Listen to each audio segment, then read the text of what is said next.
기록된 것이 역대기이기 때문에 그래서 레위 지파에 관한 기록인데 레위 지파에 관한 기록이 왕에 대한 기록도 이제 다른 왕상이나 다른 사무엘서 같은 데는 그 왕에 대한 기록이 대부분이었지만 역대상은 제사장적인 입장에서 제사장 우리가 망한 이유가 포로가 된 이유가 예배를 제대로 못 드리고 우상 숭배를 했기 때문이라는 그 제사장적인 종교와 예배를 회복하자는 그런 이 시각으로 쓰였기 때문에 이 레위기가 81절까지 엄청나게 길게 나옵니다. 그러니까 다른 장 두 개, 세 개 합친 것보다 이게 두 개 합친 것만큼 되는 것 같아요. 입장이. 그래서 그 에스라 이 역대상을 기록한 에스라는 제사장적인 입장에서 썼기 때문에 우리가 하나님 앞에 바르게 예배를 하지 않아서 이런 모든 그 포로로 잡혀 바벨론 70년 포로 생활을 했다. 그래서 하나님 앞에 제대로 된 예배를 위해서 이제 그 제사장과 그 레위 지파가 제사장인 지파니까 굉장히 중요하게 여겼습니다. 그래서 1절에서 15절까지는 레위의 아들 중에서 대제사장 아론은 가족은 뭐예요? 13개 성읍을 가지고 있는데 뭐예요? 성전이 이렇게 같이 붙어 있었죠. 유다 지파하고. 그 다음에 이 아론의 족보, 대제사장 입장이기 때문에 아론의 족보가 제일 중요하기 때문에 소개하고 31절에서 48절은 또 성전에서 찬양하는 자들의 계보를 나눕니다. 성전 찬양이 다윗 때부터 굉장히 중요하지. 다윗이 그렇게 하나님을 24시간 그냥 찬양을 하고 찬양하는 사람들을 찬양만 했습니다. 찬양만 하면 월급 줬거든요. 저도 그런 거 있으면 좋겠어.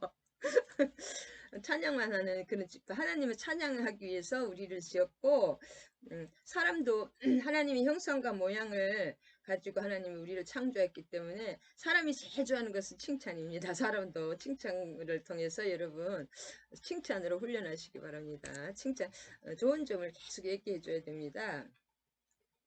그 다음에 하나님도 그래서 우리를 하나님 칭찬하는 거잖아요. 찬양하는 걸 가장 좋아하십니다. 이 백성은 내가 나를 찬양하기 위해서 지었다. 하나님 참 최고시라고 하나님 찬양한다고 만물을 주님을 찬양하고 있잖아요. 찬양할 때 모든 것이 회복됩니다. 그 다음에 찬양하는 자들은 어떤 자들인가 그 계보 그만큼 찬양이 중요합니다. 그 다음에 나머지는 이제 이스라엘 전역에 분포한 레위 지파의 거주지들. 레위 지파는 12개 그 지파에 다 나누어서 48 성읍에 나눠져 있잖아요. 그것에 대해서 얘기합니다.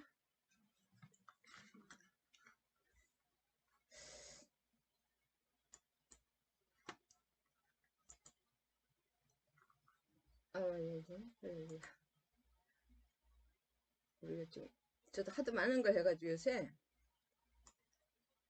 내가 보기 생각을 하니까 정신없습니다. 열왕기가 아니라 역대상. 역대상 지금 6장입니다. 역대기 상하가 가장 깁니다. 역대 하도 엄청 길잖아요. 역대하가 책이 맨 36장까지 역대상도 깁니다.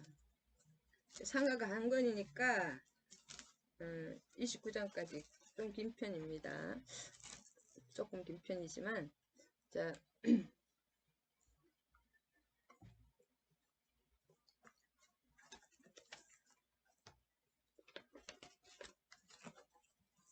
조금 보고 해야 될 것 같아요. 너무 중언부언하기 때문에 자 역대상은 이제 제사장 이제 1절에서 3절까지는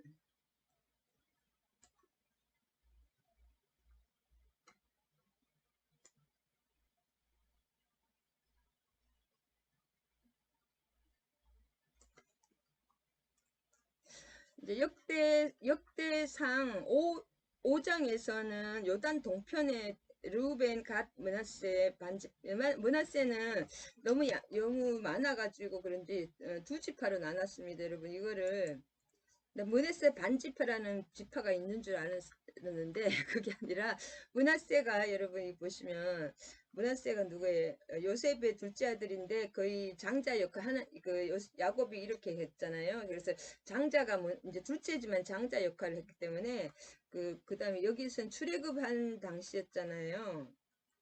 출애굽이 아니라 애굽에서 요셉의 아들들이었으니까 제일 그래도 강했기 때문에 그런지 어쨌든 이 므낫세가 실제 에브라임 지파가 둘째 므낫세가 참 헷갈리네 제가. 므낫세가 장자 실제 육적인 장자였잖아요.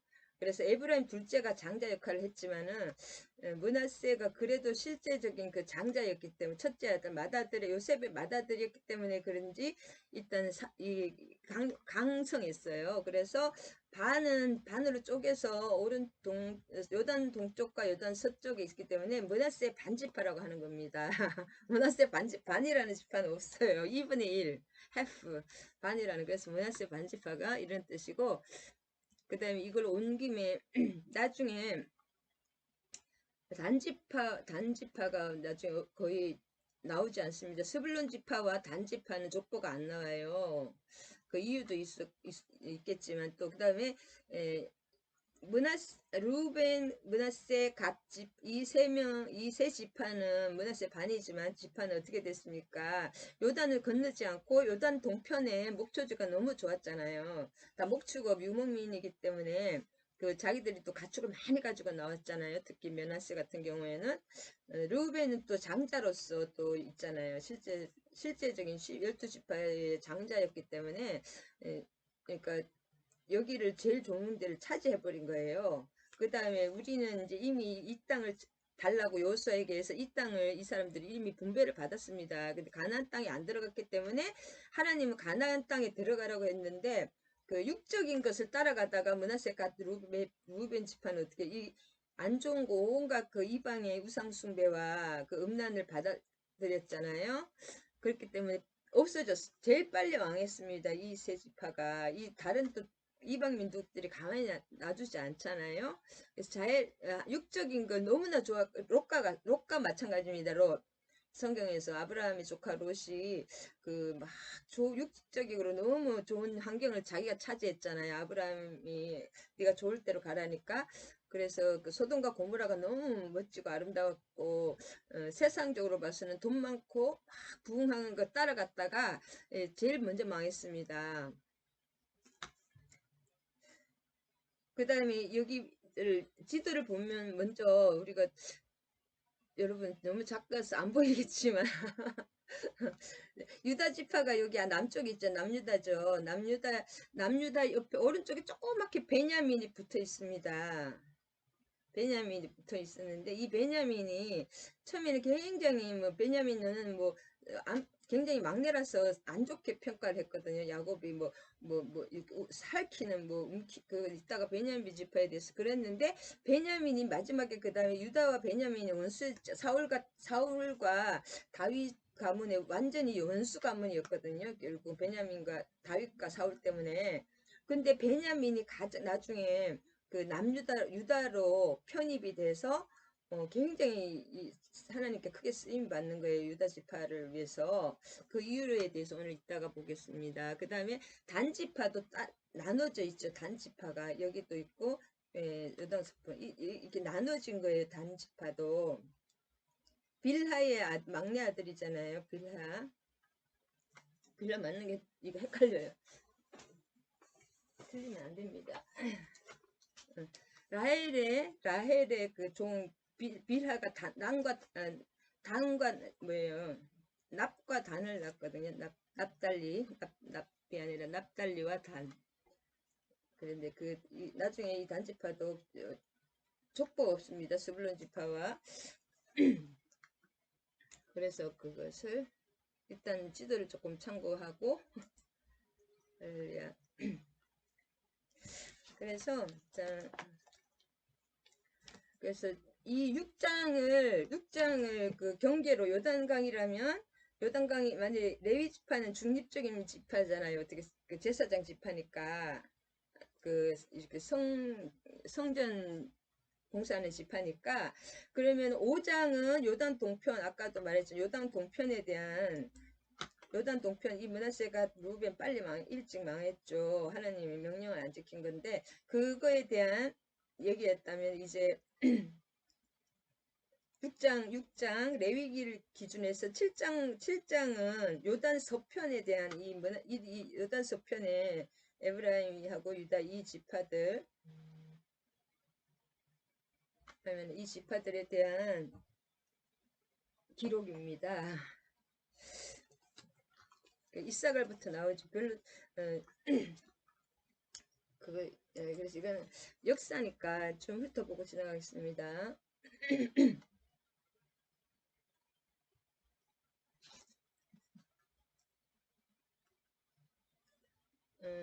할렐루야.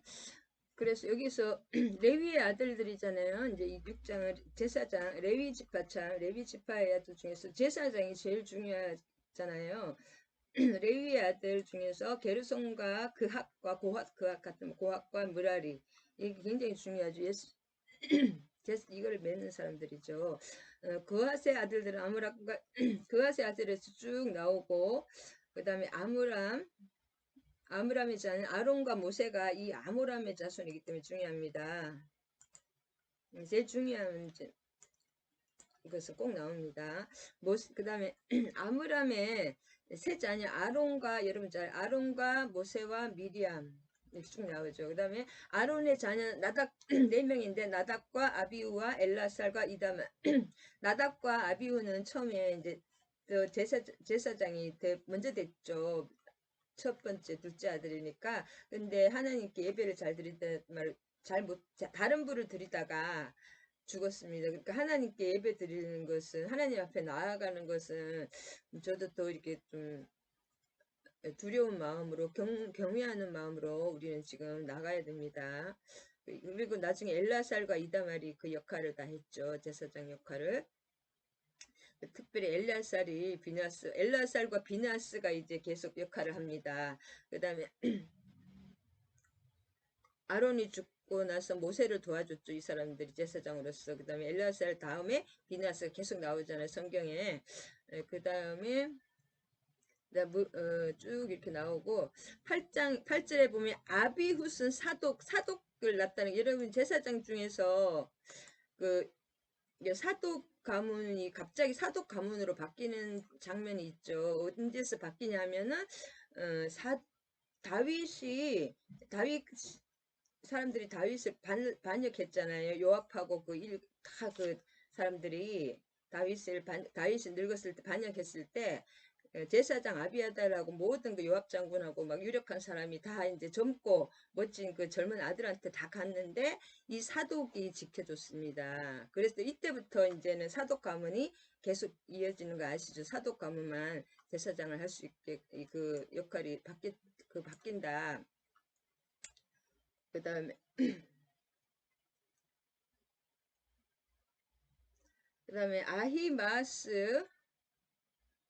아히마스 이 사람은 누구냐면 또 압살롬의 연락병입니다. 이 사람이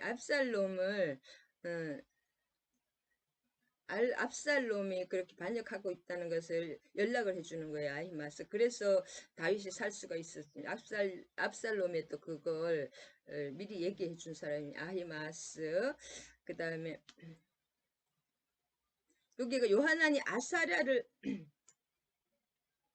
아사랴를 낳았는데 아사랴는 요하난을 낳았다. 저 아히마스는 아사랴가 중요한 게 아사랴가 우시야 왕 때의 그 대제사장인데 우시야 왕이 왜 그래? 우시야 왕은 너무나 멋지고 올해 55년 동안 왕정을 펼쳤고 너무나 잘했는데 나중에 자기가 제사장 역할까지 한 거예요. 왕이. 그래서 문둥이라 그러면 안 되겠죠. 뭐랄까 나병이 아니라 요즘은 그렇게 말하면 안 되던데. 그래서 그게 걸렸잖아요. 그래서 너무 무슨 병이 하여튼 나병 그게 걸려가지고 뒷방에서 궁전에 있었습니다. 그때 사람이 이 사람이다. 아사랴다. 우시야 왕하고 아사야. 그 다음에 음, 특별히 15장에 여러분 쭉 한번 이것도 참 하나님이 이 족보가 얼마나 중요하냐면 하나님이 이걸 하나 다 진짜 나쁜 우리가 봐도 진짜 뭐 이렇게 반역한 사람도 하나님 다 기억하고 계세요. 좋은 거를.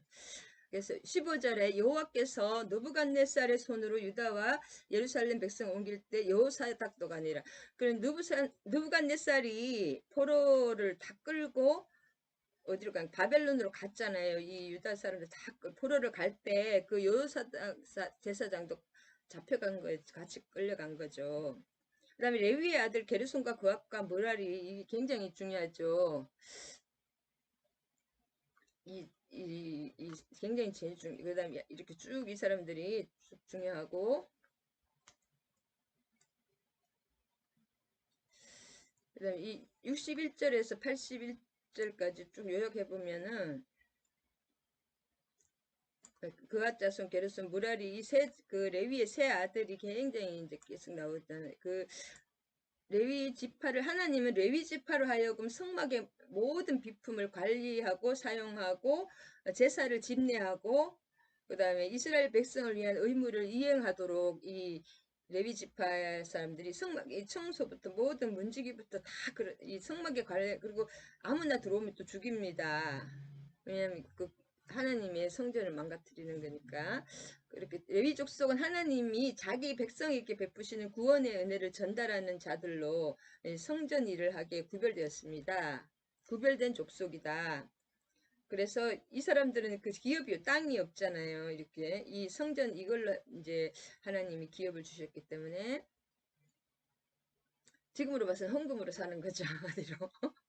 헌금으로.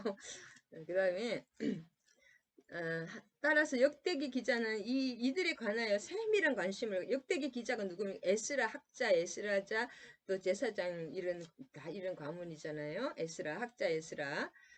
포로기 이후에 에스라가 계속 성경을 읽어줬을 때 모든 사람이 울면서 막 일어서서 기도했잖아요. 그 학자 에스라입니다. 그다음 2차 포로 기환의 주역이 에스라입니다. 근데 에스라는 학자였기 때문에 학자고 좀 뭐 이런 종교 이런 제사장 이런 계통이었기 때문에 정치력은 좀 약했는지 2차 포로 기환에서는 편성과는 없었어요.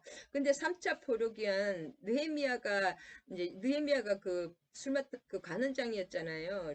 굉장히 그 지금으로 봐서는 굉장히 대통령 비서실장 굉장히 높은 겁니다. 술 맡은 관원장, 똥 맡은 관원장이 지금으로 봐서는 최고 대통령 왕의 측근이기 때문에 가장 권한이 하는 그때는 아무래도 지금하고 조금 미개하잖아요.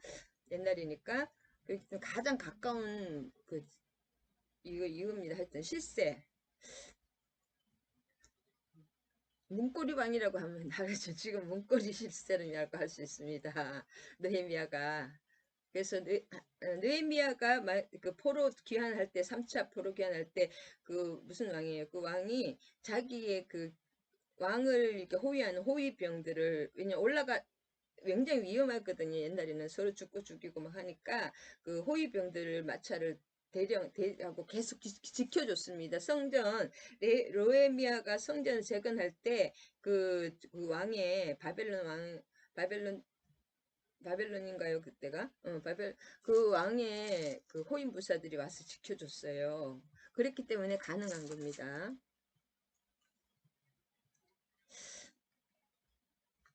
그래서 세밀한 관심을 가지고 계속 씁니다. 그 다음에 기타 레위 족속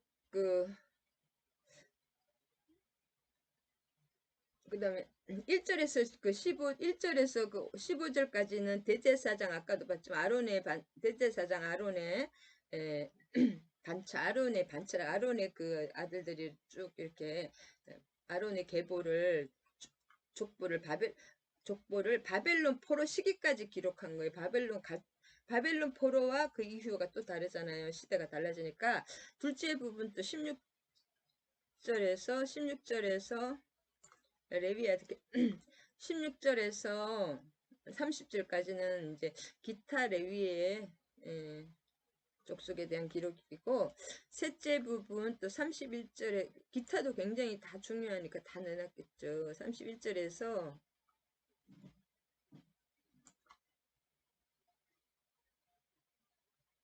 47절은 레위의 세 아들 게르손, 그핫, 무라리 족속에 대한 무라리 족속 그 세 아들에게 다윗이 성전에서 찬송하는 일을 맡겼다는 내용이 있습니다.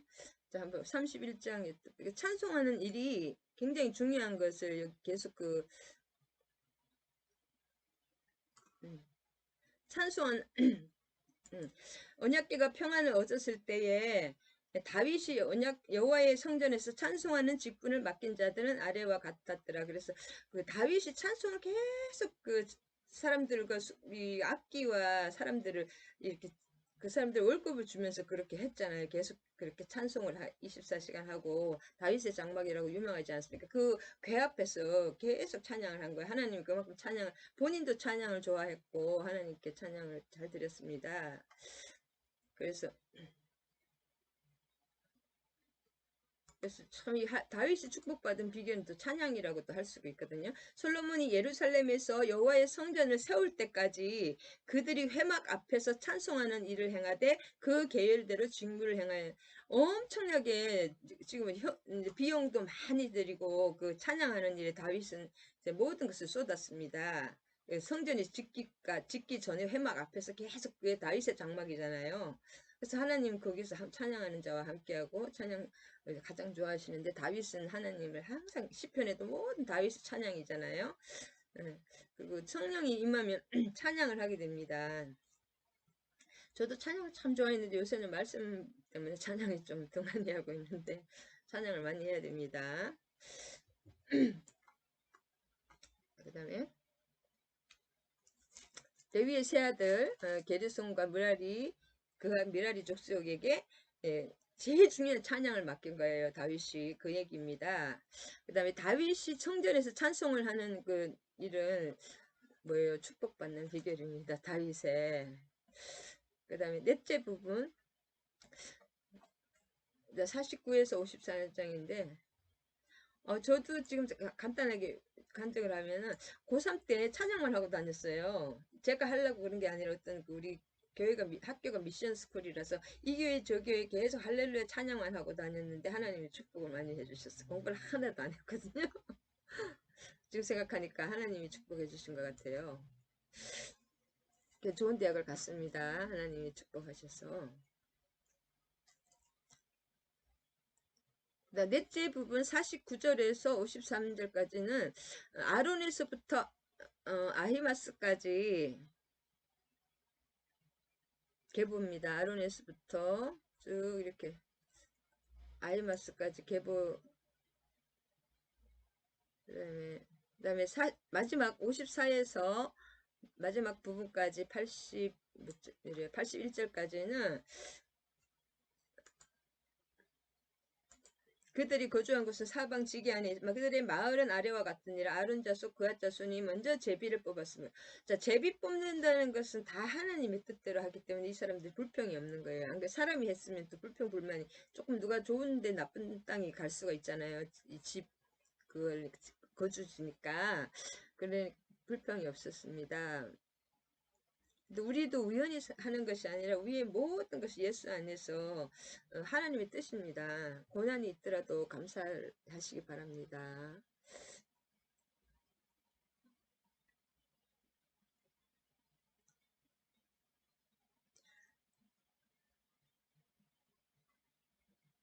오늘 지난번에 했기 때문에 여기까지 아론의 자손을 쭉 이렇게 하고 자, 7장으로 넘어가겠습니다. 오늘 9장까지 해야 되기 때문에 중요한 것만 제가 은혜 받는 것만 하겠습니다.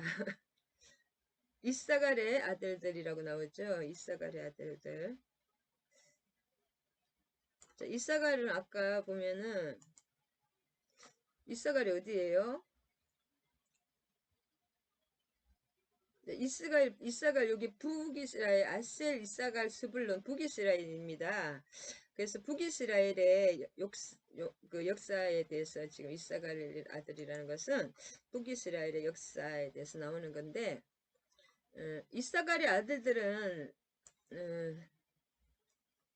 돌라와 계속 돌라, 이 사람이 중요한 것 같아요. 계속 돌라가 많이 나옵니다. 돌라가 굉장히 하나님이 돌라를 참 그래도 사랑하신 것 같아요.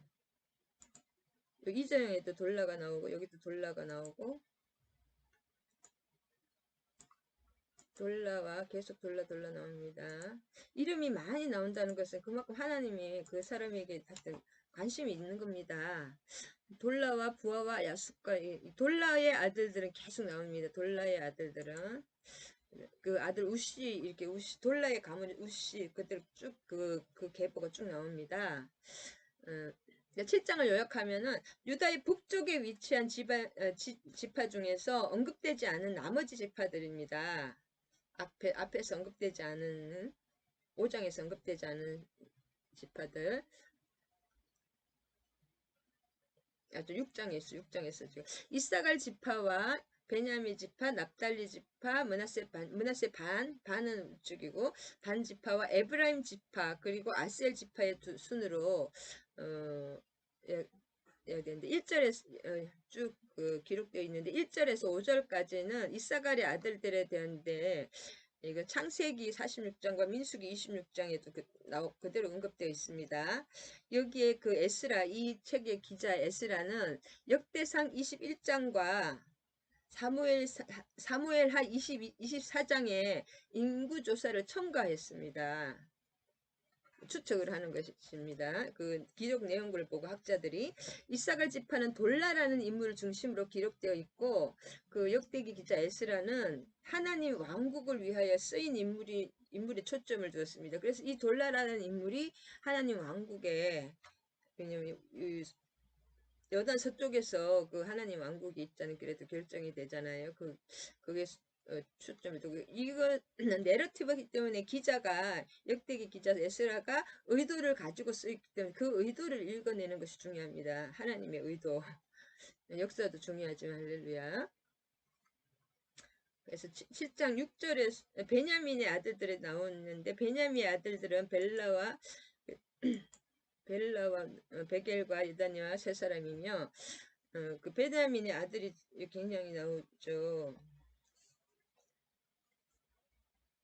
쭉 나오는데 이 베냐민의 아들들이 여기서는 원래 창세기에서는 여기서는 3명이 나오잖아요. 벨라, 베겔, 유다드 세 사람인데 창세기 46장 2절에서는 10명이 나옵니다. 베냐민 아들이. 그 다음에 민수기 26장 38절에 과 역대상 8장 1절 1절에서는 5명으로 나옵니다. 그래서 숫자가 다 틀리는데 이 세 부분에서 계속 같이 등장하는 이름은 벨라뿐입니다. 다른 이름이 다 달라요. 벨라. 그 중간에 어떻게 잘못됐을지도 모르겠지만은 10명이 나오는데 또 그래서 이 벨라라는 사람은 계속 나옵니다. 벨라. 그래서 이렇게 다 다르잖아요. 이 자녀에 대한 이 베냐민의 기록이 다 다른 이유는 계보 기록하는 데 있어서 저는 좀 학자적인 입장에서 말합니다. 각각 다른 자료를 가지고 있든지 이 역대상이라든지 모든 성경은 다른 성경이나 다른 자료를 우리도 무작정 저도 즉흥으로 하다 보면은 실수를 많이 하는데 다 참고를 합니다. 마태복음이 신약도 다 국큐복음서라 가지고 원 복음서가 따로 있지 예수님이 하신 그대로 적은 게 따로 있고 다 사본입니다. 그렇기 때문에 이렇게 참고를 합니다. 다.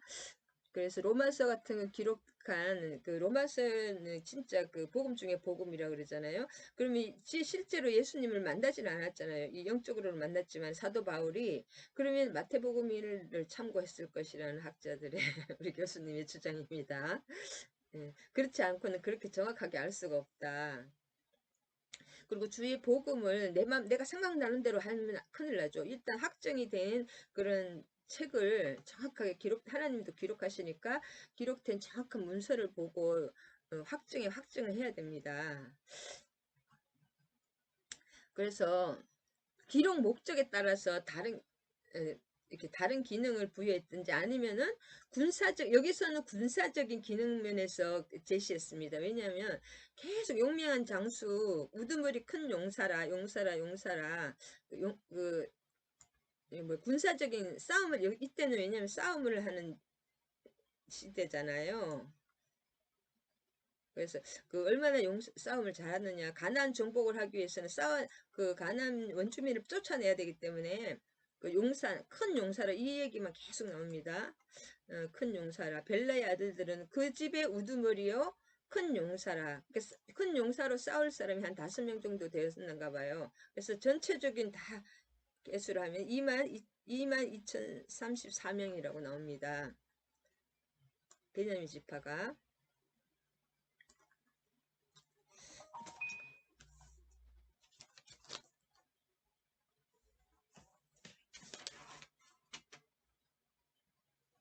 이제 8장에서 또 베냐민 지파에서 좀 다뤄야 되겠습니다.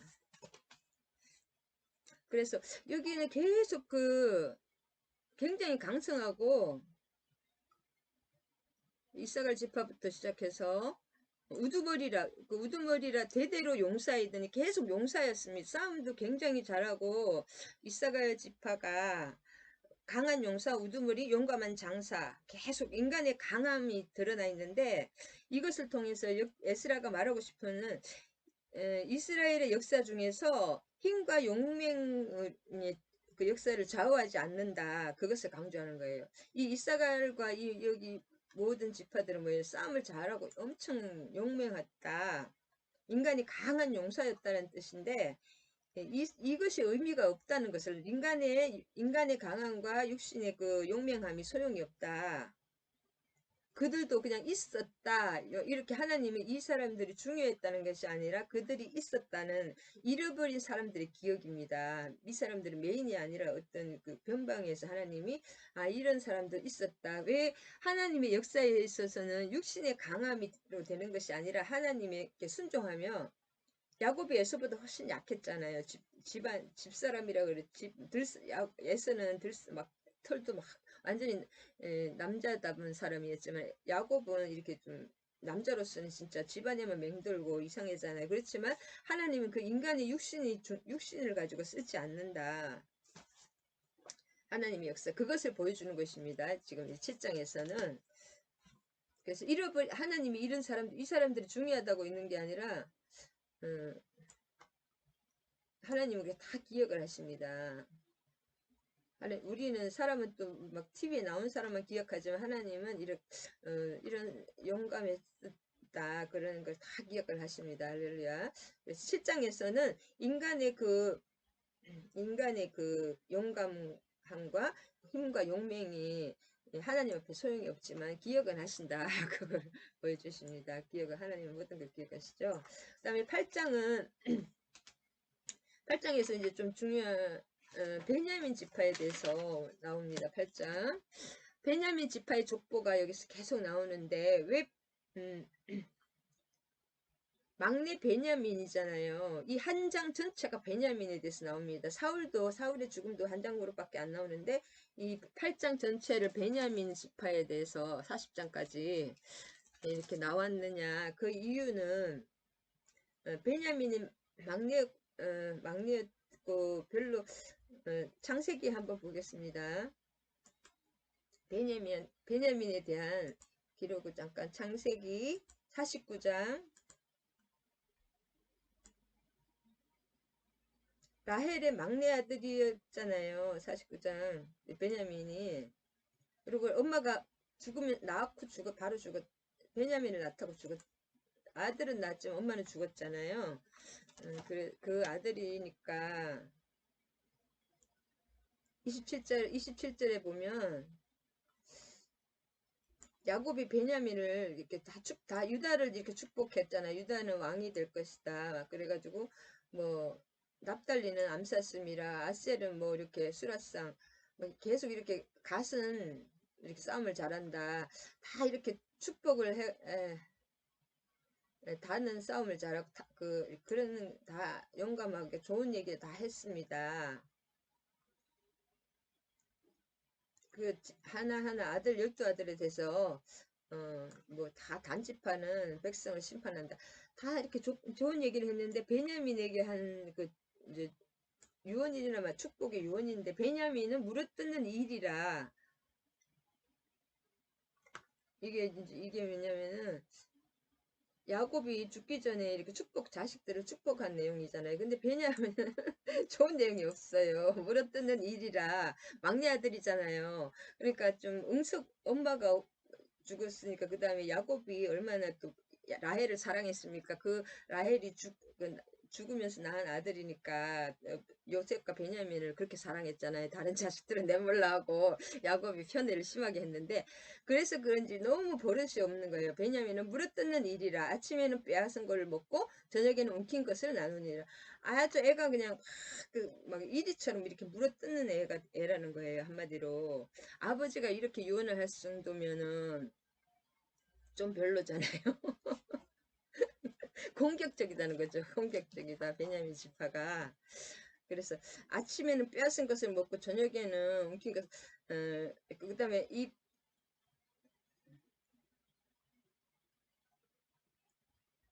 어, 그랬는데 이 사람들이 왜 베냐민 지파가 이렇게 됐느냐. 사사기 22장에도 보면 베냐민 지파가 레위의 첩을 막 범해가지고 온 10개 지파가 막 이 베냐민을 죽이자고 막 그랬거든요. 그렇게 좀 안 좋은 일이 많았어요. 베냐민 지파가.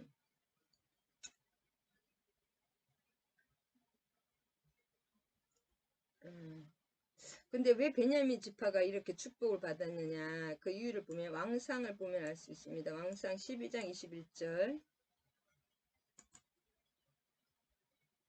오늘 이것만 하면 좀 괜찮을 것 같아요.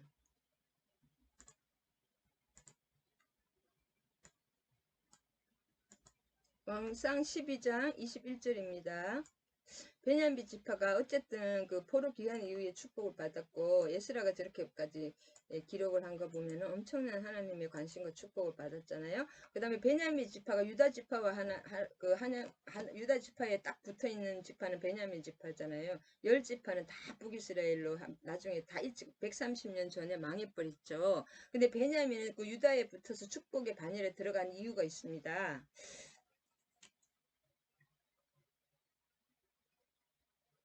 그때 르호보암이 이제 반역을 했잖아요. 자기 예루살렘에 이제 다시 이스라엘 족속과 솔로몬의 르호보암 이게 다른 걸 봐야 되겠네. 이게 말고 8장 33절. 자, 8장 33 영상 이게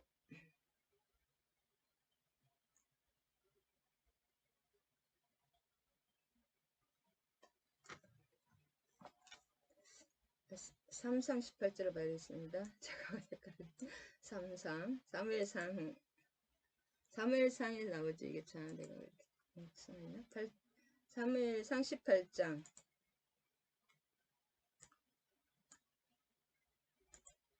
자, 사무엘상 18장 1절을 봅니다. 다 다윗과 이렇게 사울의 아들이잖아요. 요나단의 마음이 다윗의 마음과 하나가 되어서 요나단이 그를 자기 생명같이 사랑하니라. 그 다음에 이 죽을 거를 살려줬잖아요. 베냐민이. 그 다음에 아주 요나단이 마음만 먹었으면 금방 다윗이 죽었거든요. 근데 자기 아버지를 포기하고 그다음 여기서 요나단은 다윗을 자기 생명같이 사랑하여 더불어 언약을 맺으며 그 다음에 요나단이 뭘 줬어요? 요나단이 왕자잖아요. 최고의 그 첫째 왕의 멋진 최고의 왕자고 엄청 요나단도 엄청 용감했거든요. 다 온 백성이 다 포기했던 것을 자기 친구 부관하고 둘이서 그 뭐지 산맥을 올라가 이걸 언덕 있잖아요. 완전히 못 올라가는 그런 성이잖아요. 거기를 둘이서 올라가서 그것을 다 점령했던 정도로 굉장히 용감합니다. 싸움도 잘하고 그랬는데 이 사람이 뭐냐면 하나님의 뜻을 알았던 거예요. 요나단은 다윗을 보면서. 그래서 이 당시에는 요나단 이 당시에는 그 철기 문화가 아니었거든요. 사울 시대. 그래서 왕과 왕자 두 명만이 칼을 가지고 있었습니다. 그 칼을 가지고 있다는 것은 지금 현재적으로 원자탄을 가지고 있는 것만큼 강한 거예요. 칼을 가지고 있는 사람은 왕과 왕자, 첫째 왕자 이 사람뿐이었는데 둘째 왕자도 칼이 없습니다. 그 정도로 그 칼이 중요한 건데, 그 다음에 자기가 입었던 고소지 왕자의 옷이잖아요. 그 다음 왕이 된다는 거예요. 자기 왕자의 옷을, 왕자의 모든 권한을 주는 거예요. 그 다음에 벗어가지고 다윗에게 주었고, 자기의 군복을 군복과 칼, 그 왕자의 군복이 제1순위, 왕의 1순위니까 얼마나 좋겠습니까? 사람들이 입을 수 없는 그런 아주 그냥 특수한 걸로 재었겠죠. 자기의 군복과 칼. 자기하고 그 사울 왕밖에 아버지 왕밖에 없는 그 칼을 모든 권세와 그런 권한과 또 물질이라 그랬죠. 활과 띠, 자기의 모든 최고의 그 군장비 같은 거 싹 다 준 거예요. 왕의 권한을 준 거죠, 완전히.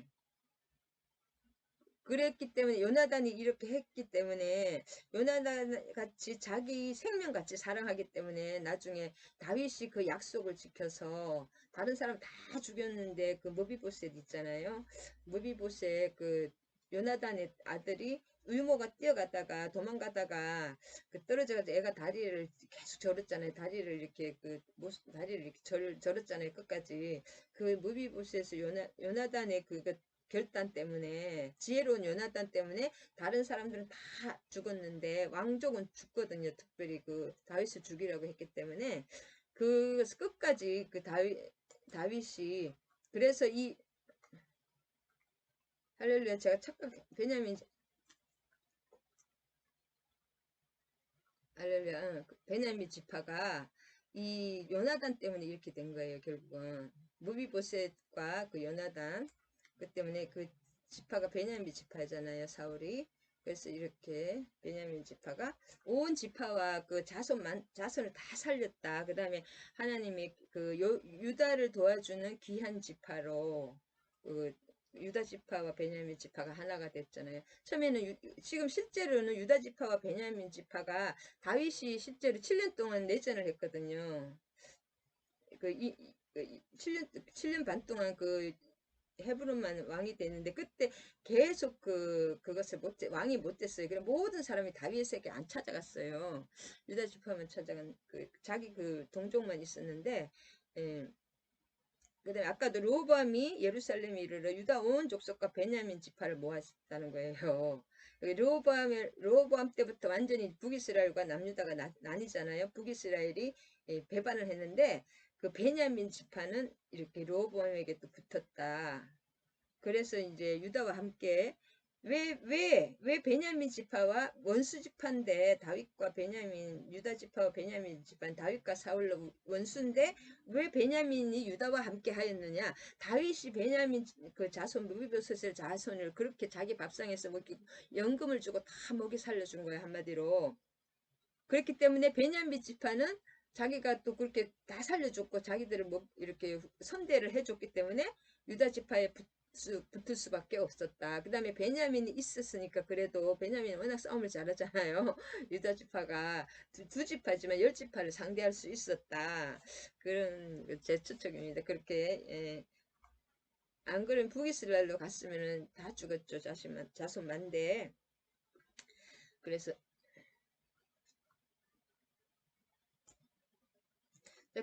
여기서 오늘 베냐민의 이제 자손이잖아요. 그 울람의 아들, 울람이 계속 많이 납니다. 울람의 아들은 다 용감한 장사요, 활을 잘 쏘는 자라. 아들과 손자가 많아 모두 150명이었더라. 베냐민의 자손들은 이러하더라. 그래서 하나님이 베냐민을 이렇게 축복을 해주시고, 베냐민 가문이 이렇게 용감한 가문의 역전이 됐잖아요. 실제로는 왜냐면은 역적의 가문이기 때문에 원수의 가문이기 때문에 실줄 막 온갖 그 사울 집안과 사울 집안이 다윗을 굉장히 멸시하고 끝까지 인정을 하지 않았습니다. 그다음에 2년 반 동안 왕이 또 사울의 아들이 왕으로 실제로 있었거든요. 사울이 죽고 나서. 그리고 아무도 그 유다 지파 몇 명 외에는 다윗을 인정하지 않았습니다. 그렇지만 이 베냐민이 울람의 베냐민 자손들이 이렇게 축복 가문의 역전 원수 가문이 가장 축복받는 그 다윗의 반열에 들어갔다 유다 반열에 들어갔다. 그것은 우연이 아니라 요나단의 그 지혜롭고 하나님의 뜻대로 내 뜻대로 나의 그 이익에 잠시 눈앞의 이익에 머무르지 않고 자기 아버지를 살리고 싶겠죠. 아무래도 혈족이기 때문에 자기가 왕자가 되고 왕이 돼야 되잖아요, 실은. 그렇지만 하나님의 뜻대로 순복하면서 자기의 그런 것을 다 희생한 요나단의 그 우정과 사랑, 하나님에 대한 믿음, 또 그 사람의 결단력 때문에 그 베냐민 지파가 이렇게 축복을 받고 유다 지파와 함께 역사의 주인공이 되었다. 오늘 그것을 말하고 싶습니다.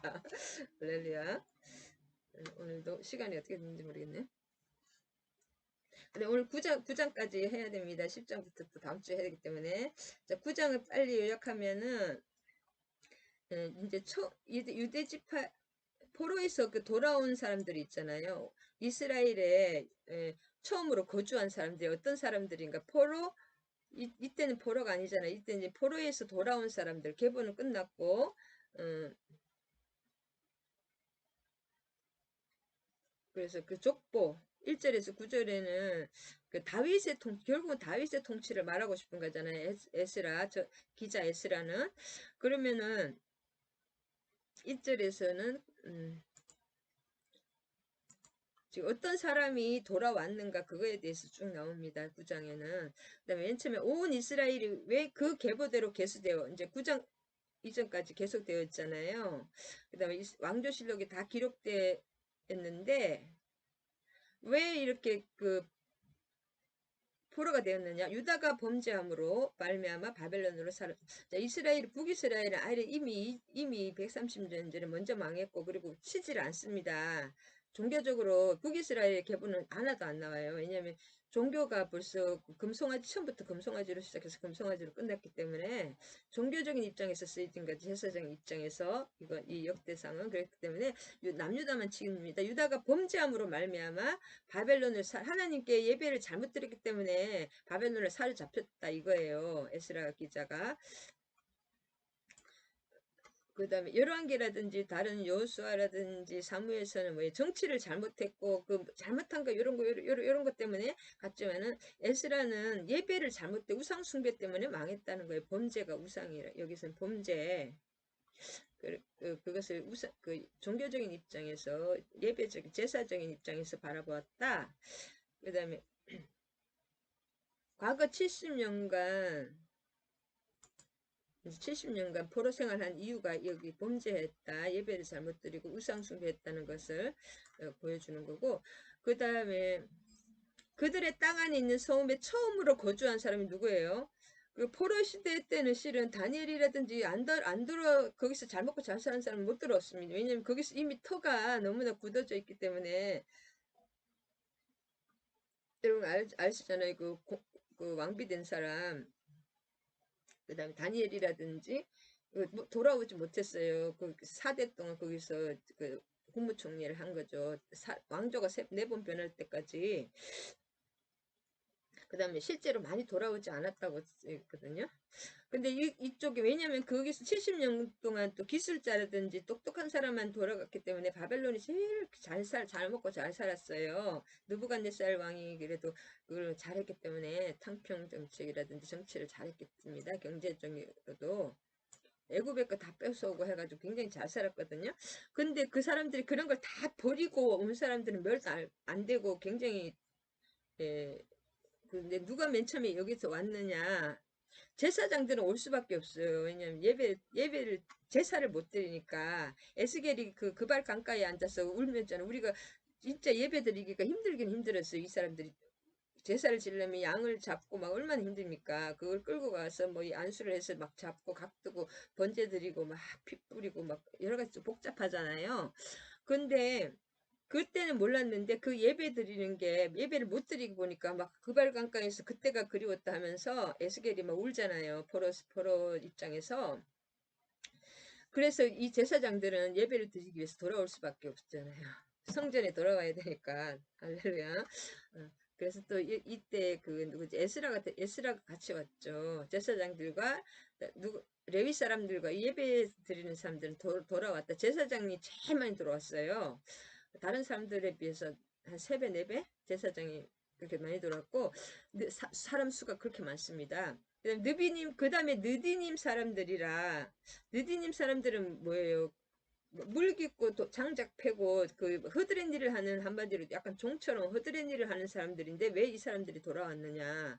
왜냐면 거기 바벨론에서 살면 이제는 그 종노릇 안 하고 그냥 이렇게 똑같이 살 수가 있잖아요. 바벨론 사람들이 뭐 당신은 뭐 그 조사해가지고 뭐 그렇게 종노릇 삶을 수가 없잖아요. 똑같은 그 보라 입장이니까 잘 먹고 잘 살 수가 있는데 이 사람들이 돌아온 거예요. 그 이유가 어, 70년이나 지났는데 자기 민족도 아니고 이 민족 이 르디님 사람들은 원래 여호수아에게 속여가지고 가나안 사람들인데 막 불쌍해서 멀리서 온 사람처럼 속여가지고 나중에 할 수 없이 그 종처럼 썼잖아요. 여호수아가 이미 약속을 했기 때문에 성전에서 이 사람들이 돌아온 이유는 성전에서 계속 일하다가 어, 그 자기의 신앙이 된 거예요. 예배를 처음에는 그냥 억지로 살기 위해서 드렸다면 물을 깃고 나무 하는 것이 이 열대 지방이라 사막 지방에서 굉장히 힘든 물이 없잖아요. 이 나라는 이스라엘 그 가나안 땅은 그래서 물 우물 가진 사람이 제일 이거 시장이잖아요. 우물이 목숨보다 더 중요했어요. 사람 목숨보다. 야곱 이삭의 우물 아시잖아요. 계속 뺏고 뺏고. 근데 그리고 우물가에는 모든 뭐 뱀이라든지 맹수들도 물을 먹어야 살 거 아니에요. 그래서 맹수가 많습니다. 그래서 굉장히 위험했. 다윗도 이렇게 뭐 사자 곰을 막 찢어 죽일 정도로 맹수들도 물을 동물들도 물이 필요하기 때문에 굉장히 위험했고 멀리 가야 됐고 그다음에 중간에 막 굉장히 위험했잖아요. 막 도둑도 많고 물가에는 그다음에 나무가 있었어요, 없었어요? 올리브 나무가 감람나무 올리브 나무는 굉장히 딱딱하고 그다음에 거기는 그 가시나무 이런 거밖에 사막에 그냥 이렇게 가난한 가시가 이렇게 왜냐면 막 물이 많아서 영양이 많지 않았기 때문에 그 물 끼고 나무 끼는 것이 굉장히 힘들었다고 합니다. 나무가 올리브 나무는 굉장히 딱딱하고 또 다른 거는 다 가시나무잖아요. 그래가지고 그랬는데도 왜 강야와 사막에 그 힘든 그 완전히 그 밑에 하층민으로 살아야 되는데 왜 왔냐? 예배가 너무 좋은 거예요. 이 사람들이 예배를 성전에서 예배를 드리다 보니까 그 하나님의 은혜를 받은 거예요. 그래서 이 느디님 사람들은 돌아왔어. 나중에 축복의 주인공이 되었다. 아무리 진짜 오죽하면 다윗이 그랬죠. 성전 문지기와 성전에서 그냥 문지기라도 좋으니 나는 하나님 이 성전에서 그 밑바닥 생활을 해도 성전에 가고 싶다. 그 예배의 즐거움을, 예배의 그 은혜와 축복을 알았던 사람이에요. 느디님 사람들이 축복, 가난한 사람으로서 어떻게 생각하면 하나님의 은혜죠. 그 지혜, 살기 위해서 거짓말을 좀 시켰지만, 안 그러면 다 죽었을 텐데, 그게 순복해서 하나님이 예배 안으로 들어간, 하나님의 축복의 주인공이 됐다. 예배자가 됐다는 것을. 하나님 예배자가 가장 중요한 거잖아요. 그래서 느디님 사람과 베냐민 사람의 축복의 이유. 그 다음에 호세아스를 보겠습니다. 호세아스가 이 당시에, 이때 호세아 선지자가 활약했던 데잖아요. 호세아 아시죠, 여러분? 6장을 보겠습니다. 1장에서 3절. 그래서 호세아 선지자가 이렇게 돌아오라고 계속 이렇게 옆에서도 도와줬습니다. 오라 우리가 여호와께로 돌아가자. 여호와께서 우리를 찢으셨으나 이 70년 동안 바벨론에 오죽하면 다 많이 죽었잖아요. 많은 사람이 죽었고 많은 사람이 종노릇 했는데 찢으셨으나 도로 낫게 하실 것이요 우리를 치셨으나 싸매 주실 것임이라. 여호와께서 이틀 후에 우리를 살리시며 셋째 날에 우리를 일으키시리니 우리가 그의 앞에서 살리라. 하나님은 보면 참 역사를 보면은 묻지도 따지지도 않고 내가 회개하고 나아가면 다 받아주는 것을 볼 수가 있어요. 오죽하면은 그 이방인 그 왕가의 라합 같은 경우는 기생 라합이라든지 룻 이방 여인이 있죠. 룻은 어떻게 생각해요? 이방 여인인데다가 과부인데다가 뭐 아무것도 없잖아요. 어, 그 시어머니 노할머니만 집만 시금시금 집만 가지고 있었는데 하나님의 신앙 그 사람이 너무나 귀했기 때문에 그 마음이 하나님이 왕족으로 다윗 왕족으로 격상시키잖아요. 라합도 라합의 믿음도 왕족으로 격상시킵니다. 라합 가문으로 집어넣습니다. 다윗 가문으로 집어넣습니다. 그래서 여기도 보면은 그러므로 우리가 여호와를 알자 힘써 여호와를 알자 그의 나타나시면 새벽빛같이 어김없나니 비와 같이 땅을 적시는 늦은 비와 같이 우리에게 임하시리라. 이 말씀 자 새벽 그 뭐지 모닝스타 그 무슨 별이라 그래야죠 모닝스타 그 계명성이라 그러는데 그 예수님이 계명성이잖아요. 새벽은 새벽이 가장 어둡습니다. 가장 춥고 어둡고 그 깜깜한 새벽을 지나면은 그 별이 하나 딱 뜨잖아요. 하나님의 말씀이 딱 떠오릅니다. 우리가 기도를 하면 너무 힘든 상황에서도 하나님 계속 기도하면 하나님 말씀을 주십니다.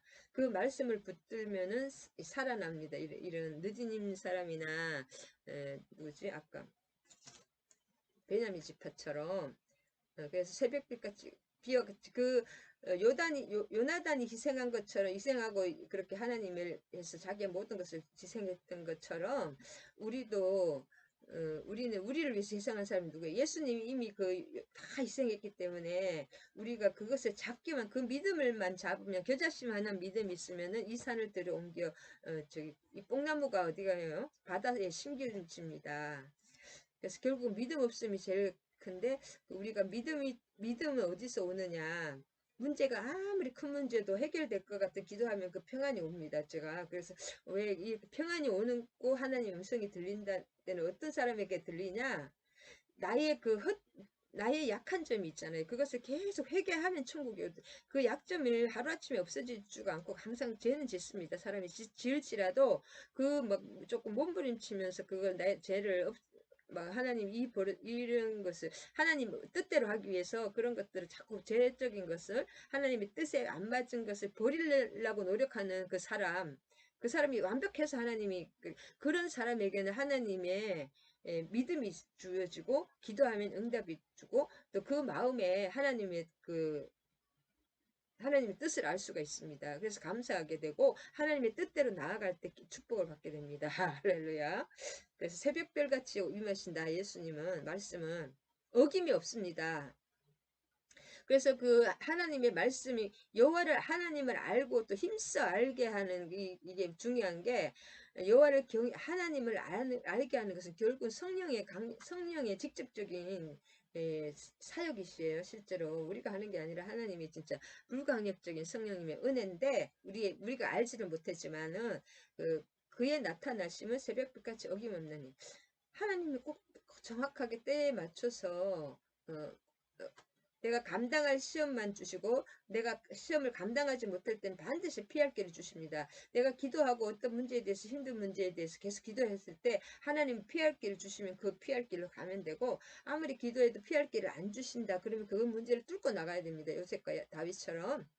그래가지고 어김없이 하나님 말씀은 반드시 주십니다. 어떤 깨달음을 주시든지 옆에 기도하는 사람을 통해서 아니면 말씀을 통해서 설교를 통해서 그다음에 땅을 적신 우리의 삶이 마른 땅처럼 쩍쩍 갈라지고 그 사막에서 물이 없으면 죽잖아요. 그런 상황에 처할지라도 어김없이 나타납니다. 어김없이 비가 오고 새벽이 되면 이슬이 오잖아요. 이스라엘은 비가 또 안 와도 지중해에서 그 바람이 물을 엄청 해수를 먹기 때문에 그 수증기만 해도 딱 농사가 되거든요. 그렇게 하나님이 반드시 그런 땅을 적시는 늦은 비를 반드시 주십니다. 그 문제 해결을 어쨌든 피할 길을 주시든지 어떤 반드시 그런 말씀을 주시고 그것을 뚫고 나아갈 수 있는 힘을 주셔요. 권한은 주시지만 할렐루야. 오늘 또 여기까지 하겠습니다. 주님 오늘 또 역대상 6장에서 9장까지 보았습니다. 요나단의 그 하나님의 뜻대로 자기의 모든 것을 포기하고 자기의 이익을 포기하고 하나님의 뜻대로 순종했던 요나단을 통해서 그 베냐민 지파 전체와 그 자손이 축복받는 남유다의 그 왕 유다 집 지파의 그런 오른손이 되는 것을 보았고, 또 느디님 사람들이 그런 하찮은 그런 종노릇을 했지만은 하나님 예배를 붙들고 돌아왔을 때 크게 쓰임 받고 예배자의 그 진짜 하나님이 들림 받는 예배자로서 그 자손들이 크게 쓰임 받는 것을 보았습니다.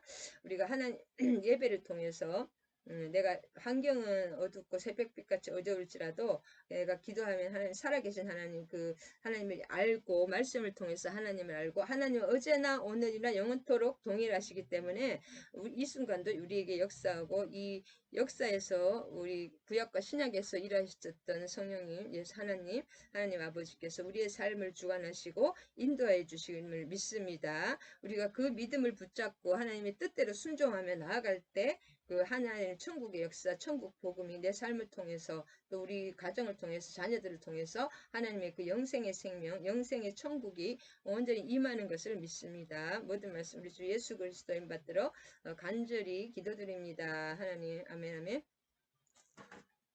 말씀 붙들고 계속 기도하시기 바랍니다. 주기도문과 축도하심으로 예배 마치겠습니다. 하늘에 계신 우리 아버지, 아버지의 이름을 거룩하게 하시며 아버지의 나라가 오게 하시며 아버지의 뜻이 하늘에서와 같이 땅에서도 이루어지게 하소서. 오늘 우리에게 일용할 양식을 주시고 우리가 우리에게 잘못한 사람을 용서하여 준 것 같이 우리 죄를 용서하여 주시고 우리를 시험에 빠지지 않게 하시고 악에서 구하소서. 나라와 권능과 영광이 영원히 아버지의 것입니다. 아멘 아멘 할렐루야. 사랑하고 축복합니다. 이제는 축도하십니다. 이제는 우리 주 예수 그리스도의 한량없는 은혜와 하나님 아버지의 극진하신 사랑과 성령의 감화교통 사랑의 강력한 통치하심과 역사하심이 함께하시는 모든 지체들과 우리 정소의 목사와 그 교회 가정과 교회 위에 이 나라 이민족 위에 차기 대통령 위에 이제로부터 영원히 함께하실 것을 축원하옵나이다. 할렐루야. 사랑하고 축복합니다. 계속 기도하시기 바랍니다. 살아계십니다. 하나님 옆에 계십니다.